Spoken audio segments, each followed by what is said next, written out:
As we grew, my mother thought, all right, I'm going to make her graceful. I'm going to sign her up for ballet. Mrs. Rinaldo was our instructor. Now, I want you to envision her a bit. She is a fairly small woman, about 5'4", very bony shoulders and neck.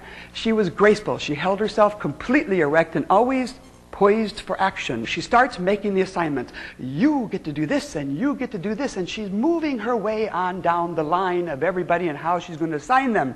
I'm waiting.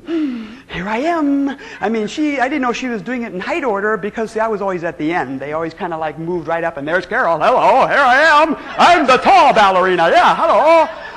And she hadn't given me an assignment yet. And finally I said, well, Mrs. Rinaldo, what do I get to do? And she goes, oh, Karel, here's what you get to do. At the end, there's this grand swell of music, the grand finale. What's going to happen is you're going to do the grand jeté. You will be out here in the wings. You're going to do 1, 2, 3 steps, and you will leap through the air just like Baryshnikov does.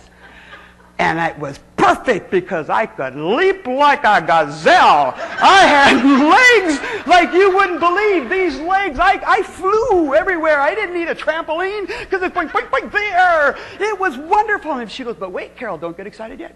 Even better yet, we're going to have a young man catch you. And I went, not Earl. All of a sudden, it's time, and I'm ready, and the music comes up, and I go 1, 2, 3, and I leap up in the air, and I'm going to freeze me right there. Over here is Earl. He's braced, a look of pure terror. He's got a little suit on and a tie. My knee hit him right there in the gut. We hit the floor and we slid right off the stage. Now it's dead quiet. I'm laying on Earl. He looks at me and he says, just get off. Oh, man. Earl, are you okay? I can't believe I ripped my whole... Part of my pantyhose is still on the stage.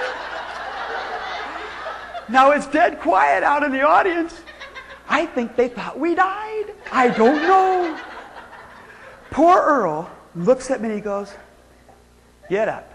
And I go, what? He goes, get up. We got to go out. And I go, oh, I'm not going out there. He goes, just get up. And so he moves and he protects me. Only broke one rib.